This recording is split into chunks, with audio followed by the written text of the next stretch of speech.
Hello, and welcome to our presentation of sleep apnea. Is CPAP the only answer? With Dr. Philip Noel. It's nice to have you here, Dr. Noel. And what we're going to talk about today is we're going to talk about your sleep, get you some good information. And the agenda, I'll just cover it real quick. Your sleep, what does it mean? How important is it to you? Surprising impact from poor sleep. And I do mean surprising. You will walk away knowing things that you didn't know before regarding your sleep. And then we're going to talk about some testing and treatment options. So to just get into it, Dr. Noel, talk to us about someone out there. They may be wondering, does it really matter? How do I know that I'm not sleeping right? Do I have sleep apnea? Does this snoring matter? What is someone out there experiencing where you know that they probably have something going on? Well, the most common complaints that I hear from my patients who come in suspecting there may be a problem is, first of all, snoring.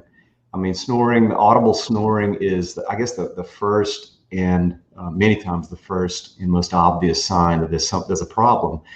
I mean, if you're not having a problem breathing, you won't make noise. So snoring is a sign that it's just evidence that there's something afoot here.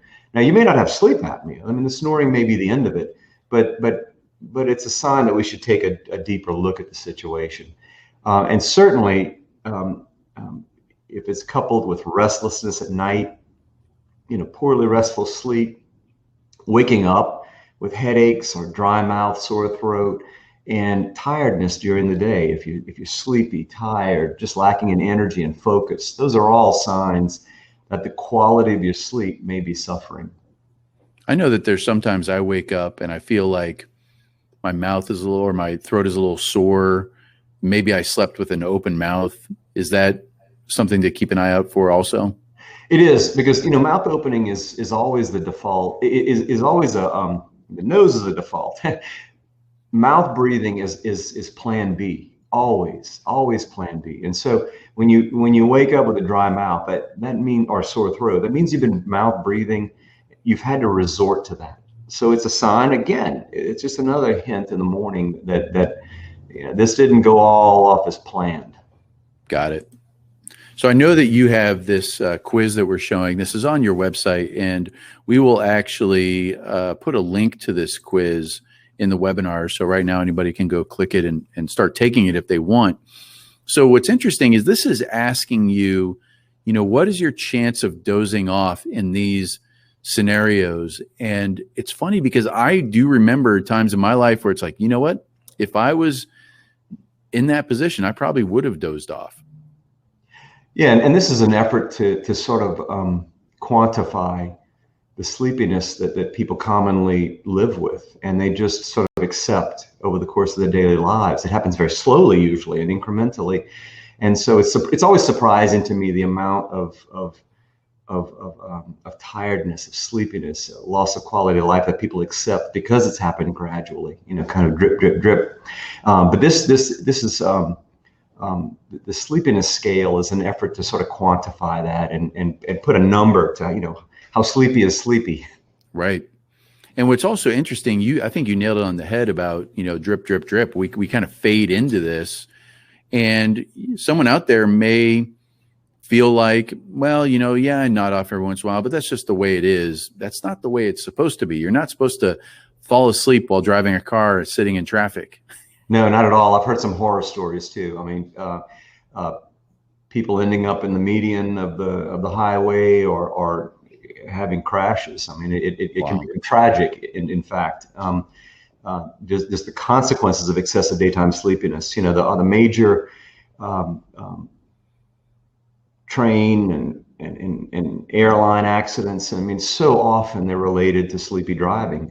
And then the estimates for sleepy driving as a cause of traffic accidents are just astronomically high. So it's really, it's a safety issue for many, many people, as well as a quality of life issue. Makes a lot of sense.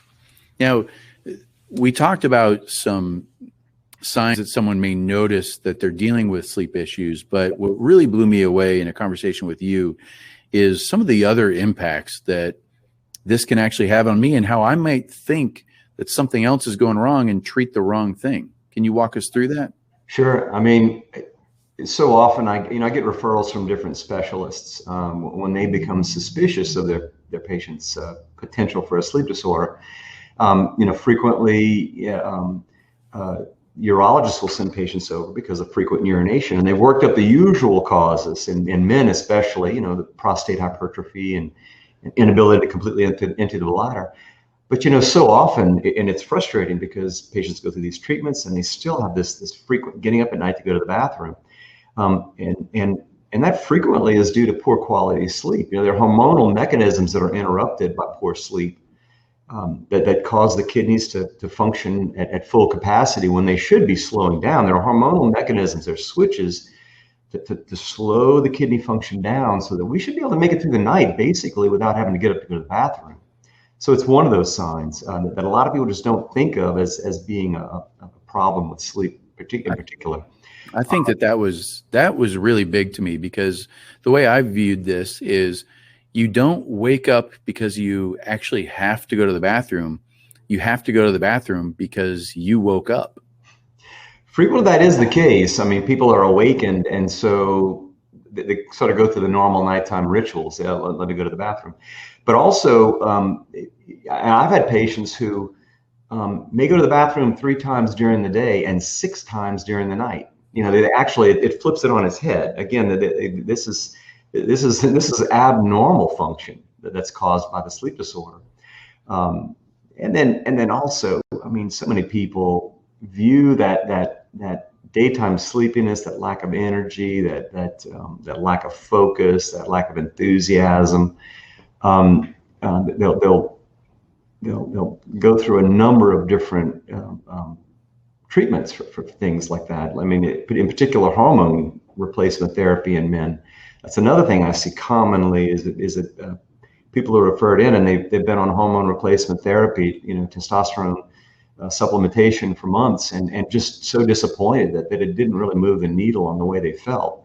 And the underlying problem the whole time was poor sleep quality. Wow. I always tell patients, there's a cure for sleepiness. It's sleep. It's real sleep. Wow. That's wild. So the idea, because some people are nervous about the idea of hormone replacement therapy, but they do it anyway because they don't like the way they feel. Imagine if it's not that, and all you needed to do was get a good night's rest. Right. No, that's such a good point. The hormone replacements, I mean, we're thinking what we're tinkering with there. I'm not saying it's not appropriate at times. I'm saying it is a weighty decision, to go on hormone replacement. This is not a completely innocuous treatment regimen. And in my mind, a sleep disorder should always be ruled out before we go to those kinds of measures. Makes sense. And I know I've also heard you talk about just the major kind of where you get a lot of the joy out of this, the major change in quality of life of the patients that you've seen. Oh, that's undeniably what drew me to sleep to begin with. Is it's fun to be around patients who, people who come in and they're lacking in energy, they're lacking in focus. They just feel like they've lost their mojo, and once we get them diagnosed and treated appropriately, just to see the light come back into their eyes and that little bounce in the step, and people who tell me I feel 20 years younger. I mean, this is not an exaggeration. I see this a lot, and it's one of those things that's just the doctor has feelings too, and it's a shot in the arm when I get that feedback from patients. That's why we do what we do. I mean, it's just so gratifying to have that kind of quality of life boost. That's incredible. Mm-hmm. And I think it's important for people to realize that if you are tired and you don't have energy, that you don't necessarily need to feel that way, that there may be something to do about it. And speaking of that, I think a lot of people, I know I've heard this from you as well, is they talk themselves into thinking, well, I'm under stress. Oh gosh, I'm in my 50s now. Should that person be tired all the time? Oh, how many times have I heard that? I'm not getting any younger. No, it really is not appropriate at any age. I mean, it's certainly, we're certainly not going to have the vitality in our 80s that we had in our 20s. But it's always shocking to me that people in their 50s and 60s and 70s. I mean, look, we're as Americans, we're living healthier longer. And to me, it just makes no sense to sort of supinely accept that I've lost all my energy. I can't play with my kids or grandchildren.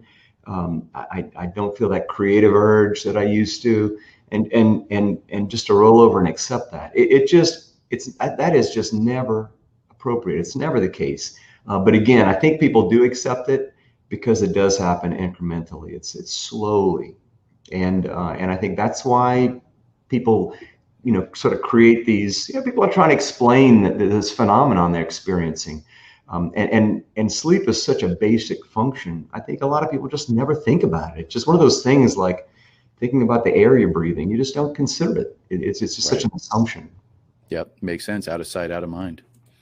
And also, I have come across scenarios where sometimes people don't want to find out. They think that the test equals something else, and so they don't even go down the path. Can you first walk us through what the testing is like for this person? Right. And first of all, I would encourage anyone listening to this, Stephen Covey says, begin with the end in mind. But I really think that can be a mistake, because I've seen so many people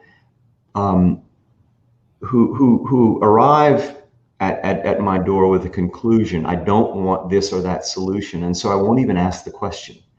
And I think it's always better to gather evidence, and that way we make good decisions about our health. But the first steps in this process are just asking the right questions. We talked about, do you snore? Are you sleepy? I mean, those are fundamental questions, but there are others. I mean, if we have blood pressure, blood sugar problems, there are other health impairments that can be made worse by sleep disorders. But it starts with that. It starts with a good history. And usually within 5 minutes of talking to someone, I know whether or not they have a sleep disorder. A test is merely to confirm and document it, and also to find out the severity of it, because that does influence my recommendation of therapy. But so it begins with a history and evaluation, physical exam, and following that, we normally go to testing. And there are different forms of testing. There's both in-lab testing and home testing, which is a newer technology. They're not the same. They're not the same sort of test. Obviously the in-lab study is a more intensive, involved, and precise and sensitive test. So it really is the gold standard, and it's what we've used the longest. The home testing is a really great innovation, though, because it's a very simple test, very simple devices that are sent home with the patient. They're easy to use. In my practice, we have simple YouTube videos that explain it, and we normally go through the basics with patients. You take it home and go to sleep. It's not a big deal. Nothing threatening there. Right. And return the device in the morning, and we can really usually make a diagnosis on the basis of a home test. Although in many patients, in-lab testing is appropriate, especially if the home test is not conclusive, or if there are additional problems. Some people have more complex situations. Sure. And what's interesting, I want to point out, because I know it's referred to as in-lab testing. Someone may hear the word lab and they think of, they're under a microscope. Someone picture me with a needle or something. Yeah, right. The picture on the screen is the lab. It's not a, you don't have people peering through glass windows staring at you. It's, No. The look, we try to make the feel of a nice hotel. That's great. And it really, I think it sets minds at ease when people see the sleep rooms and they say that, oh, well, this is not scary. Nicer than my room, right? My room would have clothes laying across that couch or something. So when we get to treatment options, I know that there are people, you had mentioned begin with the end in mind, may put you in the bad spot. There are some people who have some opinions about CPAP. And one thing that I really enjoyed about talking with you in the past is if you know that CPAP is not going to work for you as a patient, there's other options. Can you kind of walk through what kind of treatment options there are for people? Sure. In broad strokes, there are three major categories of treatment options for obstructive sleep apnea. Of course, CPAP, and CPAP stands for continuous positive airway pressure. It uses air pressure to preserve the airway. And of course, it's a mainstay of therapy, and it's certainly an option for many people, and very effective. So, as an option. There are also oral appliances, dental appliances. These are appliances that conform very tightly to the teeth and reposition the jaw in a forward position. The tongue muscles attached to the jaw, and so preserving that position of the jaw really helps to maintain the integrity of the airway, and that's a very effective treatment as well, and has become a standard of therapy. And then also surgery, and I like to emphasize minimally invasive office-based solutions, especially for those who have perhaps mild sleep apnea. Perhaps they're mainly concerned about snoring and not so much about their sleep apnea, or they have symptoms, but they perhaps not severe. So we want to make sure the punishment fits the crime. We want to make sure the solution is acceptable. And you're absolutely right. I mean, I have plenty of patients who approach and they've seen CPAP. Perhaps a relative has used CPAP, or even they may have tried CPAP themselves, and are sort of afraid to approach the medical system again because they're afraid that's the only solution that there is on the table, and that's just not so. We have lots of solutions, and I view this as a personal challenge to come up with solutions that are right for each individual person. Including educating them. I mean, some people come with some ideas that are just false, and I have to really take it from the beginning and make sure they have a true understanding of all the options available. That makes a lot of sense. So, for the next step for the person out there, if you have any question of whether you are dealing with some sleep issues, here's two great next steps. And there's buttons for you to do this directly from this presentation. Go ahead and take the sleep quiz. See how you score there, and then also book an appointment with Noel ENT and just find out, because once you learn what the issue is, Dr. Noel stated it perfectly, they can design the treatment that makes the most sense for you. And if I knew there was a chance for me to feel 20 years younger, I sure would want to act on that as soon as possible. No reason starting that later. So those are some good next steps. Right now, we'll take some questions from people out there. We actually already have some people typing some stuff in. So this first one, okay, so if I go on the CPAP, am I going to have to wear it the rest of my life? That's a good question. What would you tell that person? Well, first of all, I'll say it's an understandable question, because when people are faced with a treatment that's sort of a little bit of a game changer for them, the initial reaction is to bargain. Well, maybe this is just temporary. And I would say that, look, you look at things differently when you get a solution that works. This all looks different from the perspective of a great night's rest. You look at it completely differently. In fact, that thing that you perhaps were aversive to becomes beautiful. and I see that happen a lot. And I guess, but to squarely answer the question, most patients who require CPAP for treating their sleep apnea do continue CPAP if they're successful. If you're not successful, well, then you don't. I have had patients who have come off of CPAP, but it's after a major change in the rules. Either we've done surgery. Some people who have achieved large weight loss, sometimes after strict dieting, sometimes after bariatric surgery. I've seen patients liberated from CPAP. So it isn't necessarily a life sentence, but for most people, again, their airway doesn't change. This is a characteristic of the airway. And so we have to treat it if we expect it to continue to get results. That makes sense. We're coming up on our time, but we have time for one more question. Let's see. Okay, so this person, let me read through this. Okay, so they snore. They've been tested for sleep apnea, and they don't have sleep apnea. Is there anything for them to do? Sure. And the answer is a resounding yes. Okay, because I get this question a lot, and a lot of people are bashful about bringing it up. They think it's not a medical problem, snoring. But number one, as we covered earlier, I mean, snoring is so frequently a sign of sleep apnea, and so it needs to be unpacked. But let's talk about snoring itself. In the absence of sleep apnea, or perhaps there's just mild sleep apnea. And sometimes the person before me doesn't really care about their mild sleep apnea. They care about their snoring because of their spouse. I have to always keep in mind, first and foremost, that I'm not treating just that person in front of me. I'm treating that person in the context of their life and their marriage and their home. And let's face it, heavy snoring, disruptive snoring can be a real barrier to peace in the home. It can be a bone of contention in couples. It can be a real barrier to intimacy. It's a very personal thing.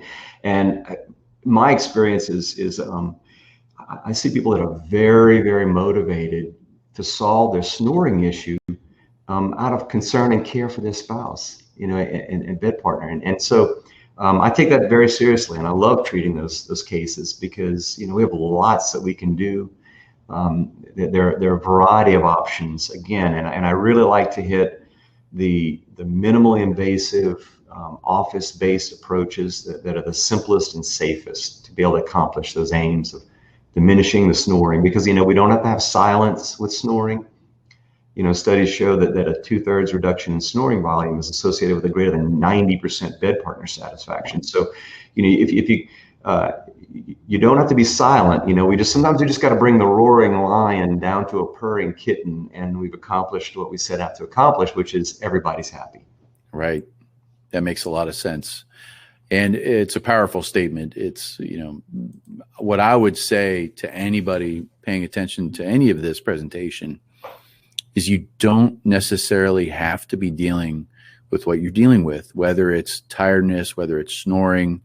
I mean, what I'm hearing from you is find out what's causing it, and then see if there's a treatment that makes sense. And this is great. That's actually our time for the presentation. Thank you, Dr. Noel. Thank you, everybody, for attending, and have a good night's rest.